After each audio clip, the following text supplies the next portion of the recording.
What's up, everybody? Welcome back to your favorite wrestling podcast, the Monday Night Wave. I go by your host, Jay. We're going to pass it off to my co-host, the one, the only, take away from here, Mr. Sexy Ass Lottery, the King of Gorgeous, the wild card, did it out of order, but is there really order? No, there's only chaos, baby. It's Hero, and welcome back to the Monday Night Wave. Now, this is the special edition. This is the Double or Nothing. The stakes are high, baby. We're doing all predictions this episode. Stakes are high. I got the dice in my hand, and I just wish Lady Luck would blow in it, which is kind of weird to say, I guess. But it's not a phrase that I made up. It's true. Oh, man. Yeah. Loner Khan. Well, you already told him what we're going to pile, but I got to ask the question anyway. It's part of the bit. So, Loner Khan, hopefully you don't be afraid for your life at this moment when I ask you this question. Where's my neck brace? What do you want to pot about? It's a great day to pod about wrestling, people. Big weekend for wrestling right now. Two major pay-per-views. If you're listening to this, it's actually Sunday. So one already happened yesterday, and now today we have Double or Nothing. And it's a lot of wrestling, a lot of graps, a lot of meats being slapped. Mm-hmm. I don't know if I can say that or not, but fuck it. It's fine. Yeah, so today we're going to get into like the match card of Double or Nothing, who we think we're going to win, how we think things are going to play out. Double or Nothing has, I believe, 12 matches, so there's a lot of talent on the show. A lot of matches going to be here, and let's get into it. Let's what we got at the top of the list. What we rocking with? So we have a pre-show match, and it will be Thunder Rosa versus Deonna Purrazzo.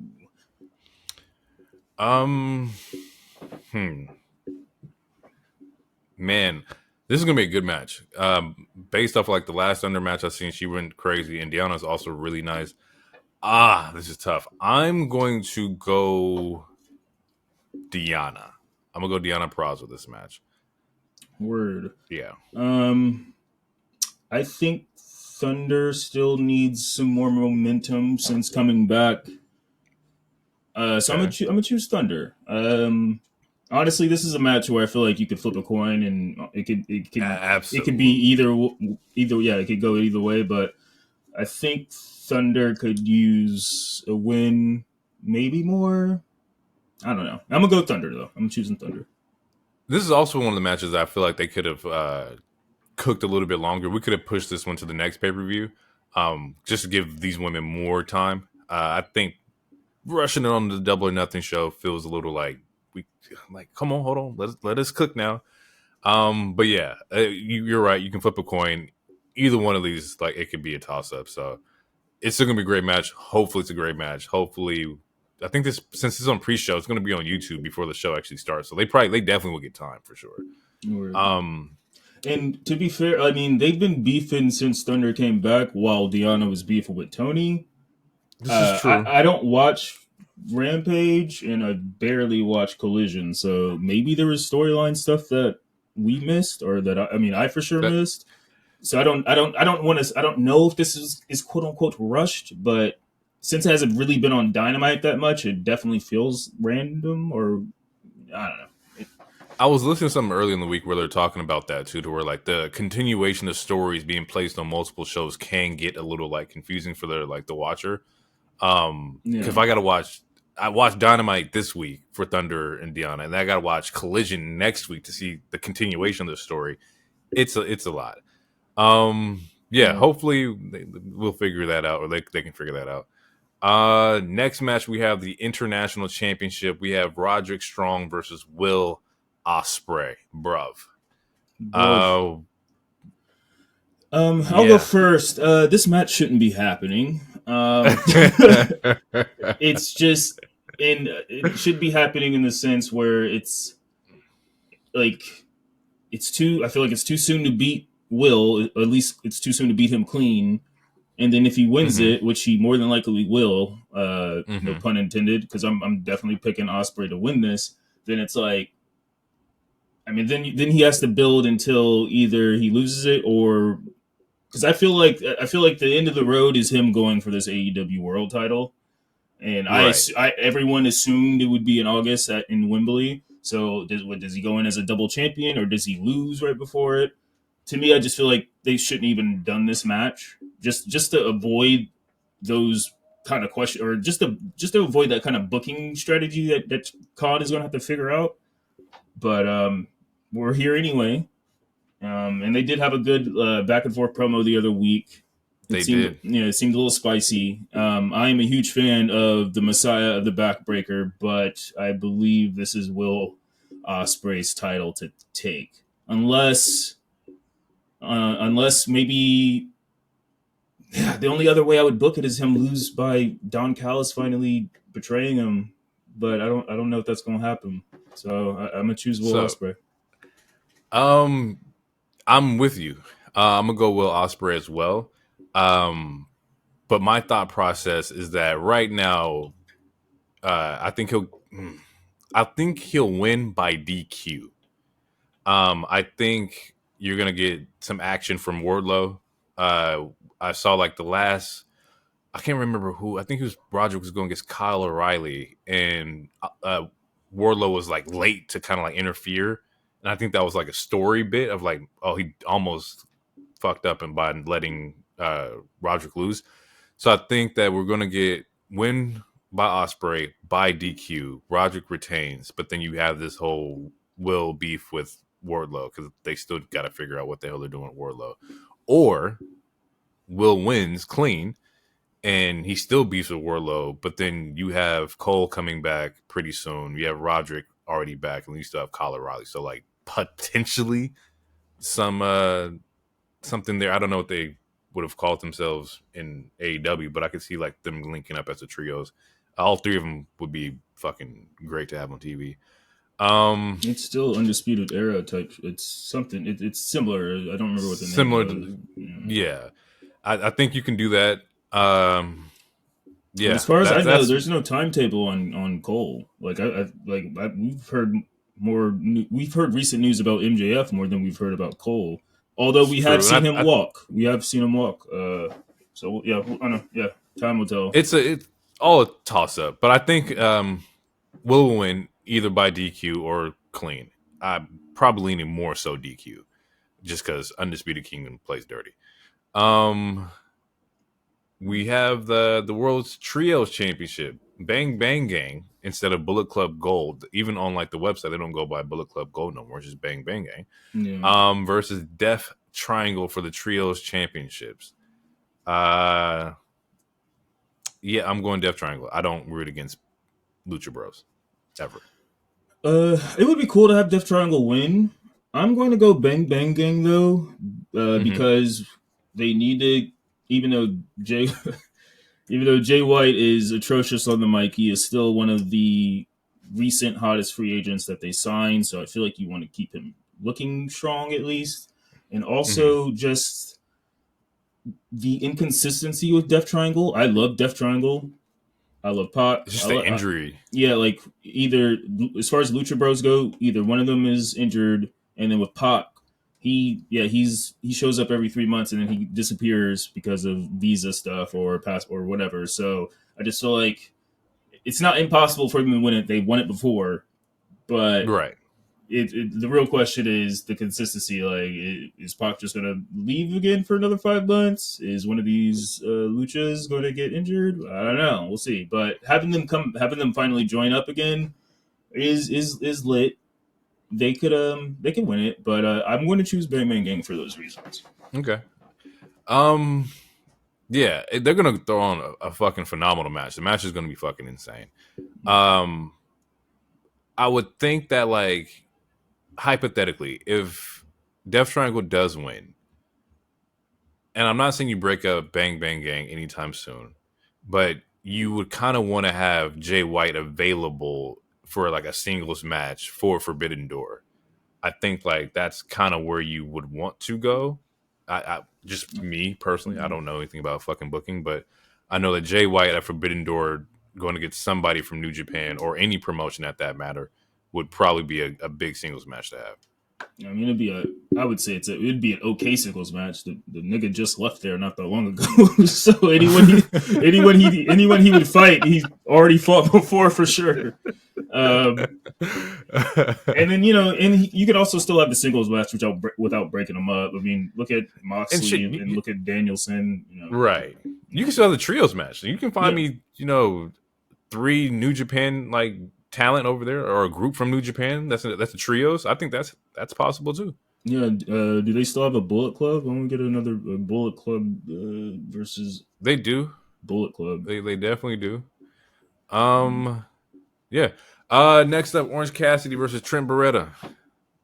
This one can go either way. It could. I don't like betting against Orange, but I think the smart decision, and I hate to say it, but the smart decision would be to have Trent win. And so it solidifies his heel turn. It solidifies him as, I guess, a single star. Orange Cassidy rarely loses, so this loss I don't think would hurt him. Like, yeah, he's kind of like a Bianca. He's kind of like a Cena. Like, he doesn't lose that much.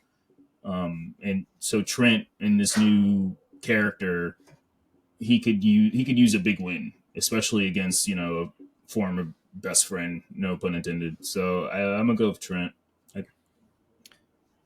Yeah.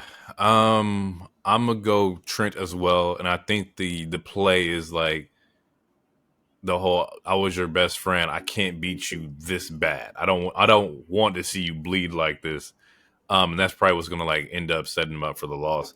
I am interested in seeing like what is Don Callis's interest in Orange Cassidy. Like, what part of this match is he gonna like play? Because they've been hinting at the Don Callis connection for a couple weeks now. Yeah, he costed Cassidy the match this last Wednesday. Yeah, Yeah, by mistake. But I do. Yeah. It's true. It wasn't by mistake. It wasn't intentional. I do agree that like Trent winning pushes him in the right lane to where like, oh, it's a solidified heel. I just don't think AEW needs more heels. I think we have a lot of them here. They but love it's them. True. They love it's them. true. They do. Yeah. So go with Trent. Let's see. We'll see how that goes. But yeah. Do we see? Does Chuck show up? Ooh, that is a good question. It depends on where this match goes, because right now it's just a regular singles match, and I don't think that this will just be a regular singles match. You can't get in the ring together and like with all this tension, and it's just a regular singles 1, 2, 3. I think they probably take this shit outside. Yeah, it's in Vegas. Somebody's going outside. Which to me is kind of weird in the sense of booking wise, because the last match that they had a couple weeks ago when we had the power driver on the stairs and stuff that was a technical that was technically a regular match, and they mostly fought outside. So then, right. So for this match, for it to be just another regular ass match is kind of weird. I'm surprised they didn't just do a street fight or another parking lot brawl or something. I think that was a missed opportunity, but also at the same time, they probably don't want to go too crazy because there's an anarchy in arena and there's a triple threat. Exactly. So I guess you could see, I don't know. Yeah. But it should be crazy. It should be a crazy ass blood feud. If it should be worse than what Trent and Chuck went through, I feel like almost. So at least as far as intensity. I'm thinking like, what could you have? You could have done like a strap match or some shit like that. Just something like just brutal. Yeah, so you can't escape. Because there's already a cage match too. Huh? Right. Is it? Yeah, I don't know. Yeah, there was probably just too many stipulations. Yeah, we do got one. There's 2 stipulation matches already on the card. And then rules are already lenient, so it's like, whatever. All right, next. Next, we have the triple threat for the FTW title, which means FTW rules, therefore more weapons. Probably another reason why, again, they didn't put a stipulation on the match prior. But yeah, True. So we have Chris Jericho versus Hook versus Shibata. I'm going with the learning tree. I'm going with Jericho. I feel like the learning tree story is not done yet. There's also been like Joe hanging around Hook and Shibata, like more so in the sense of like, man, like let me mentor y'all. I think that's where they're going, which I think that would be a fucking fire like stable between Joe, Hook, Shibata. Um, that way Hook doesn't have to talk as much. Shibata doesn't really talk. I No, don't think he talks at all. He no. just talks Siri to the talks for him. phone. And then Joe could be the mouthpiece of that. Um, yeah, definitely going Jericho. Story's not done yet. He has some more shit he has to get off his chest. More people to bring into like the fold of the learning tree. So yeah, that's where I'm headed with. Oh man. Okay. Well, before I give you my answer, real quick, I just want to say this is another match that kind of probably shouldn't be happening. Mostly I will agree. because this title doesn't mean anything, and that's me being as respectful as possible. This title is it has it it's essentially like a 24/7. It doesn't it doesn't mean anything. It's not technically a part of the show. Like it's not in the it's not part of the show. It's a prop. Like so in saying that like in theory or in realness in reality, why does anyone want it? Why did Shibata put himself in there? He was just tagging with Hook. Like, why do you want this shit? You just want to carry some shit around? It just doesn't make any sense. But in saying all that, as much as I hate to fucking, it's bad radio, but I have to agree with you. I think Jericho is going to win. Um, yeah, for pretty much all the exact reasons you said. The learning tree shit is kind of just starting. He only has one branch of this tree, if that's even what they're going for. Oh God, I hope they don't go that route. But he only has one branch on this tree, which is Big Bill. You know, maybe Sammy Guevara shows up, or maybe Joe does show up. I don't know, but now that you brought it up, a Joe Shibata Hook trio would be cool. I can see them going after the trios. Honestly, I prefer Hook and Joe just as a tag, but if they were a trio, I could see that them versus like Bang Bang Gang or them versus whoever the hell else they were fighting. What is it, Death Triangle? That'd be cool. That's tough.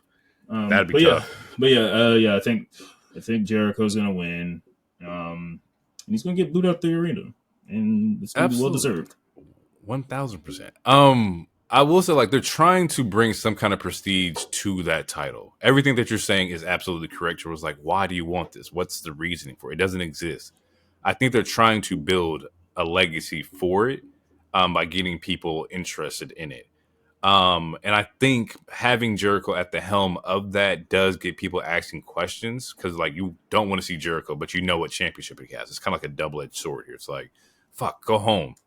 But he keeps talking about this for the world championship. So now we know what the championship is, but at the same time, we're going to see Jericho go home.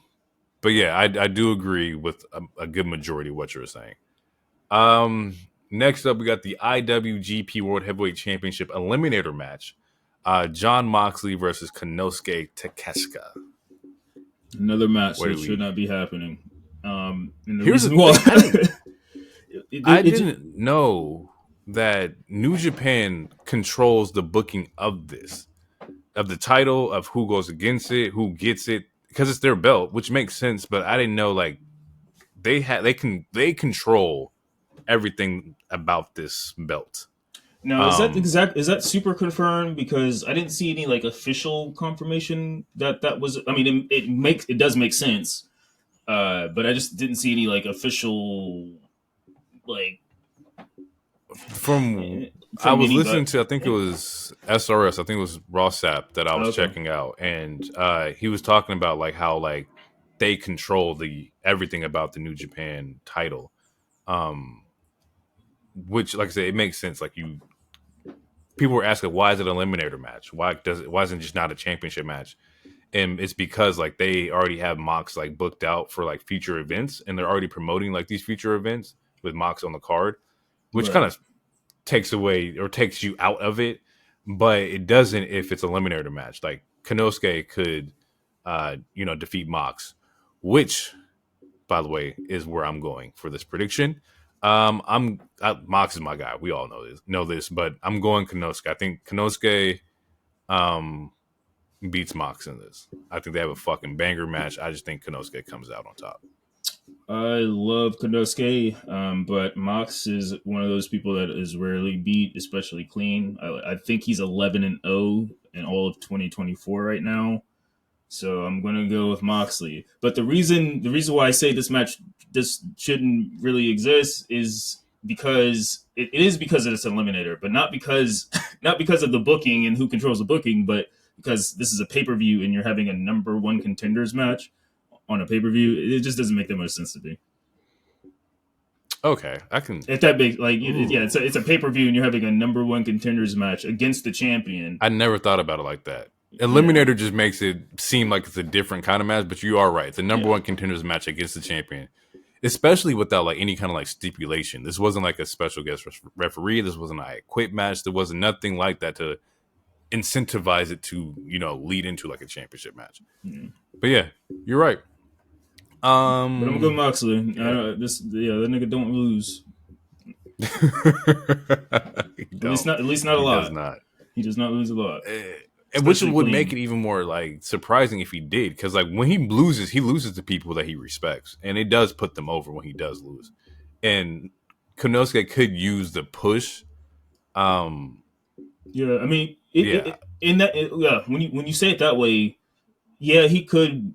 Konosuke could win, and then they have the rematch, and then he just loses it. But if the whole idea of New Japan controlling the booking, then who's to say? I mean, if they've already have all these bookings planned and shit, who's to say that they want to have a legitimate IWGP match with those two? So that's another reason why I think Moxley's going to win. If they really do control the booking, like, then they either would have just gave the go ahead, or then it's just I don't know, it's a convoluted way to just have them lose like a week or a month later. I don't know. It's true. It depends on how they book it, you know. And also storytelling wise too, just long term storytelling, like having the IWGP on this pay per view when your next pay per view is Forbidden Door. I think you kind of like want to have that on the match card. I wouldn't be surprised if somebody from New Japan does pop up in this as like interference, or maybe at the end of the match to kind of set up that storytelling for Forbidden Door. Yeah. At least I think that's where I would go with it. Yeah. I can see that happening, which is again why I'm going to choose Mox. Mox wins. Another Japanese man comes out and says, "I'll see you next month." Yeah, most likely. Something like that. I don't know. We'll see. AEW's Women World Championship. We have Toni Storm versus Serena Deeb. I'm going Toni. I think the story continues with Toni. She's doing great. She's having great matches, doing great promos. Just overall, still a very high draw for AEW. Yeah, I think we'll get Toni to win this one, but I do think that we'll start seeing we'll know who's going to be her next challenger in this match too. I think they appear as well. Whether that's Mariah May or that's somebody else. I think we have a surprise return from somebody. Okay. I would like Serena to win, but I don't think she will. So I've kind of got to go Toni, but I would like to get off my chest. I don't understand the booking of this feud. Like they did in the last 3 weeks, they both switched between heel and babyface. Like both of them multiple times. It's confusing to me, and I feel like since Toni is so loved, since she is so cheered, she should just be a babyface because people don't want to boo her. So just make her a full-fledged babyface. And it seems like they kind of put on ice the protege portraying the teacher type of thing. So more reason to just kind of make them babyface. If you're not like if we're not going to get the portrayal anytime soon, because it seems like they put it on ice for a little bit. There's no more seeds being planted at this moment, so just make them both face. Like, you know, they just beat Saraya and Cameron, you know, and they're heels for sure. So yeah, just make them face. And then Serena You're not wrong there. Yeah, I mean, like, you know, like she was talking about seizures and they were booing her. Like, that's like crazy. That's so wild. They tried to make her a babyface. They booed her. And then you get the next week, like Toni comes off as the baby face because she gets knocked out. But then the following week, she like steals the flag and strips behind it, and then you're taunting the person. It's like, who the fuck is the good guy here? But at the end of the day, it doesn't matter, I guess. you know. But yeah, so just let Toni win and just make them good guys. Shit. Yeah, the story has been very confusing. It's been not the most engaging or interesting, to say the least, just because, like, once again, it's told on 3 different shows. But also just like, who's the bad guy, who's the hero here? I have no idea. Ooh, which is even more reason why I believe like Tony's going to win, because like there's no story here.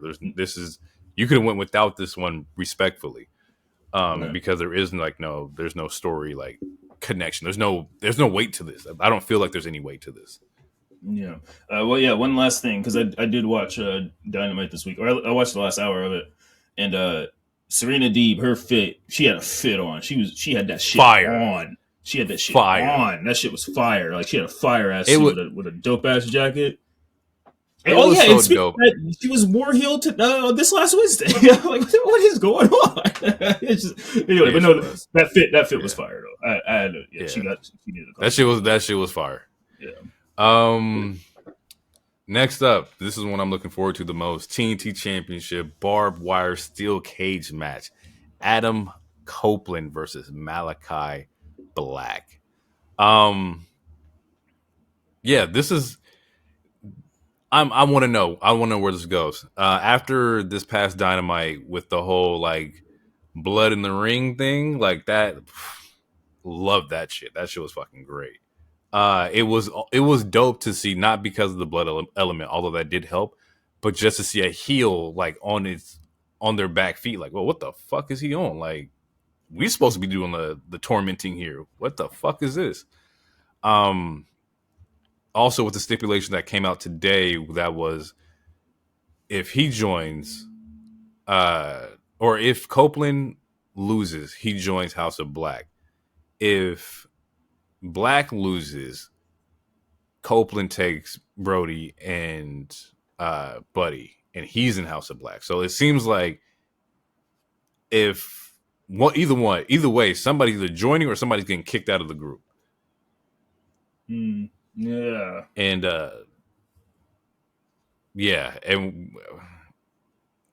and I think we talked about a couple episodes back where you were like, this is him getting what he wanted out of Judgment Day. Like, he's getting the spooky shit. Like, that's what he wanted to do. He wants to be a spooky nigga so bad. So, it's like, bro, it's fine.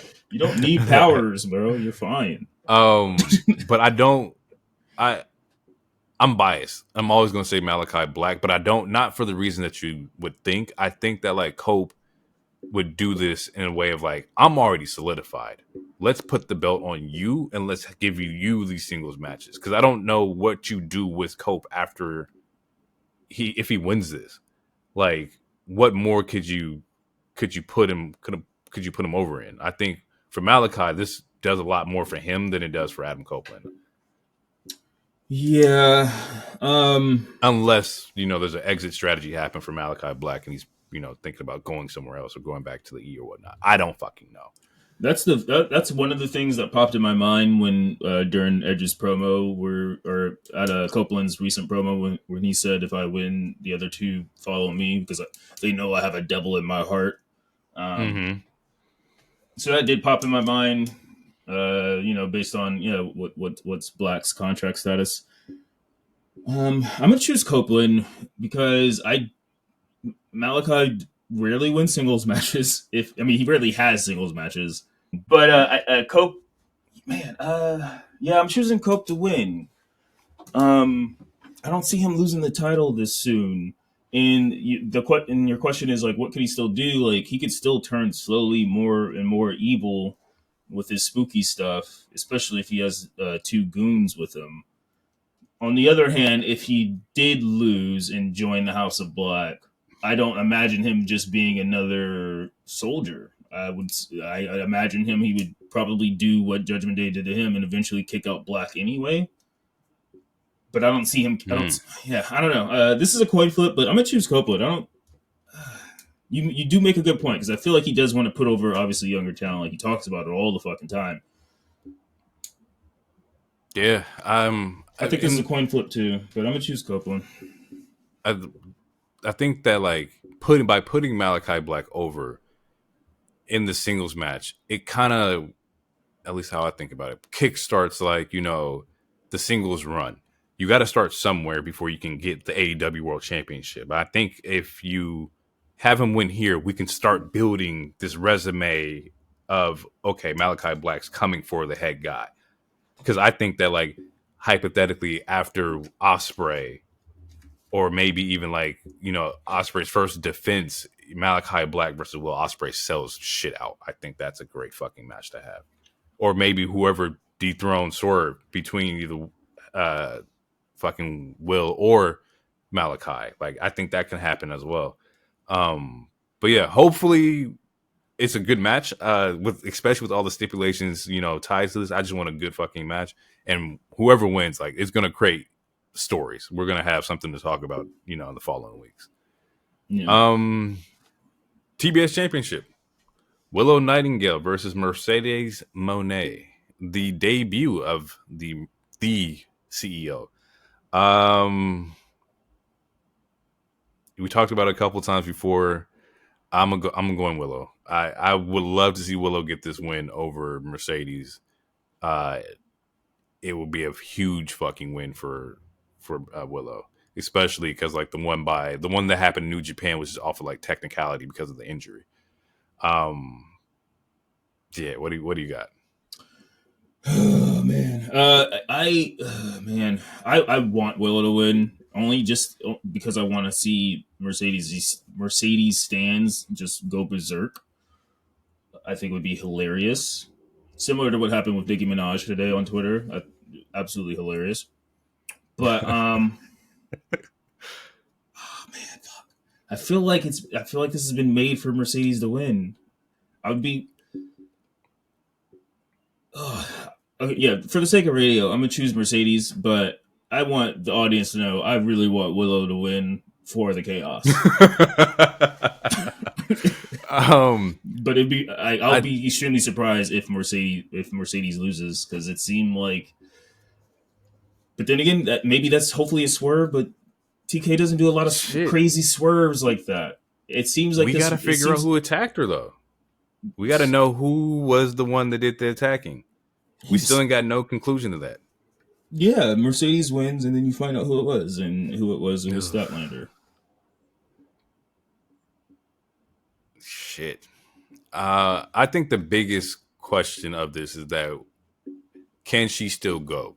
We're gonna see and be able to see like if she can still run. I have no doubt that she can because I believe in Mercedes. But I think this is going to put a lot of people on notice and like, you know, hey, I can still get out there and fucking, you know, wrestle my ass off. Because that's what she can do. She can wrestle her fucking ass off. It's her best attribute. And after all the shit she was saying in some interviews recently, she better fucking show out. So you claim to be the best women's wrestler on the entire planet. I beg to differ. And I used to be a huge stan. Now I kind of died off, but I still beg to differ. So yeah, you need to show us. Is there a way that you can return to the standum? Is there anything that she could do that be like, damn, I'm back in? I'll still be a fan, but she's not in my top 5 anymore. I mean, to me, she's not the best. She's not the best horsewoman. I don't think she's the best woman there as of right now, but who knows? I don't know. Maybe she is. Okay. AEW World Championship. Swerve Strickland versus Christian Cage. Go ahead. What you got? I'll let you go first. Swerve needs to win this. He should win this. If he doesn't win this, I'm going to have a lot to say. Because I already feel like I have a lot to say. To me, since he's won, he doesn't feel important, and he needs to win this match. And they need to start making this motherfucker feel important, because out of all the storylines here, Moxley's title feels more important. The Willow Mercedes stuff, that's a better angle. Fucking the Anarchy, all that shit. He needs to feel important. And Christian Cage, he is a good foil. But at the same time, man, like we talked about, they love heels, and Christian having this title during this with this current iteration of his character wouldn't be a bad thing. It would be a bad thing only because Swerve literally just won this, and they did make they made a big deal about being the first Black champion, and I feel like they fumbled the celebration, they fumbled the presentation ever since he's won. So he needs to win this match.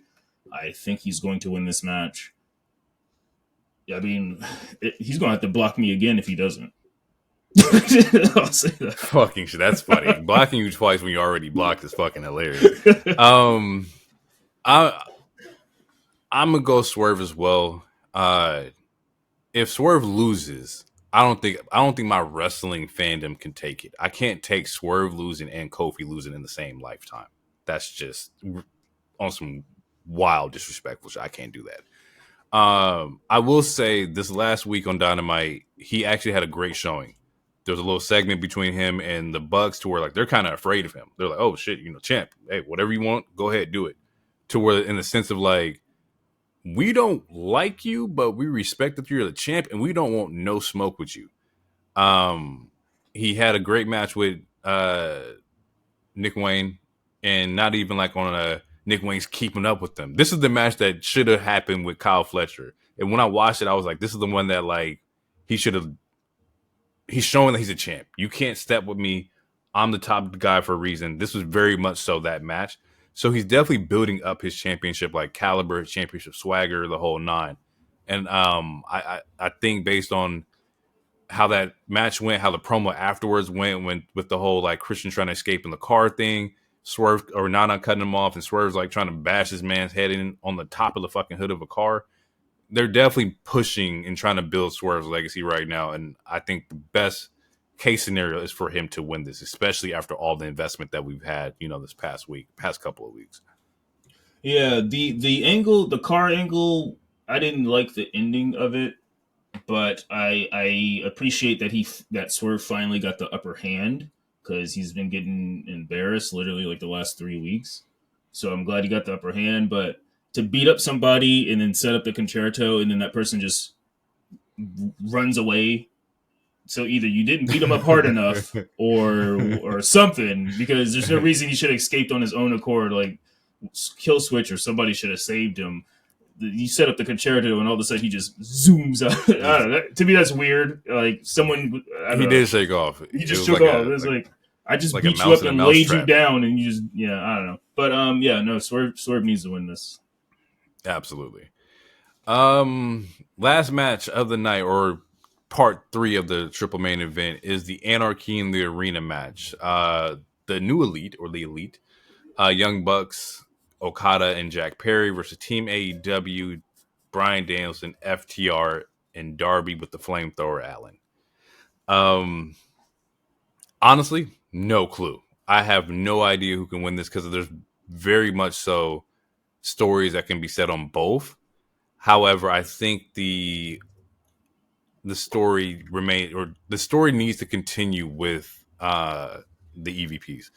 So for that sense, I'm going with the Elite getting this win in our Anarchy in the Arena. It's going to be Jack's first time back in action. I think this is Okada's second match. I think his first match was at Dynasty, if I'm not mistaken. Maybe the first like pay-per-view match. He's had other matches. I had to go back and check. This is probably like not first match, but like for this second. I don't know how many pay-per-view matches Okada has had right now, but I'm pretty sure it's still early. I think it's like under 4 for sure. Yeah, no, this might be his third or second, I think. Yeah, so they're still building that as well. I think it's going to be a very entertaining match. Hopefully nobody gets set on fire. I hope the flamethrower is just a prop that we were just showing on Dynamite. Like, hey, I got it. I don't need nobody lit up. the whole let's light up the table thing. Let's not do that. Let's not do that. No, go ahead But and do it. Let Darby do all the things he want to do. and that's the thing. If they light that bitch up, you know exactly who's going through it. Bruh, they're going to use a real glass spot, and Jack Perry or whoever is going to be like a real glass. I'm not a betting man, but I bet that's probably going to happen. I'm also going to go with the Elite because again, it makes more sense. Similar to my Trent Beretta argument, it makes sense for the Elite to win this one because I don't know, Darby Allin it has a broken foot and was hit by a bus 3 weeks ago. FTR rarely beats the Young Bucks, and then Daniel Bryan, he's what can you say about him that hasn't been said about Afghanistan? He looks bombed up and depleted. That's a Dave Chappelle joke. It's an old take. But no, seriously though, the Elite, it makes more sense for them to win, and they still have some cards up their sleeve. Like we don't know when Adam Page is going to come back, and he's more than likely going to probably join them. There's always, again, I mean, whether it could be Sammy Guevara or he could join back up with Chris Jericho, or Sammy could do something else. But the good guys are hobbled. So if the good guys win, it honestly will make the Elite look even more like dorks because you got a dude who has a broken foot and was hit by a bus, and then Danielson who's literally duct taped together. He gets injured every fucking week and a half. And they have been getting beat up this week. Like FTR has been getting hit up. Daniel just had the match with Sansam Singh, which was a good match. I enjoyed that shit. But it ended in like them coming out and or Jeff Jarrett and Jay Lethal coming out and just attacking Daniel. So like, it was chair shots and, them just beating him up. So they're already leaning on the angle that like team AEW is like already banged up.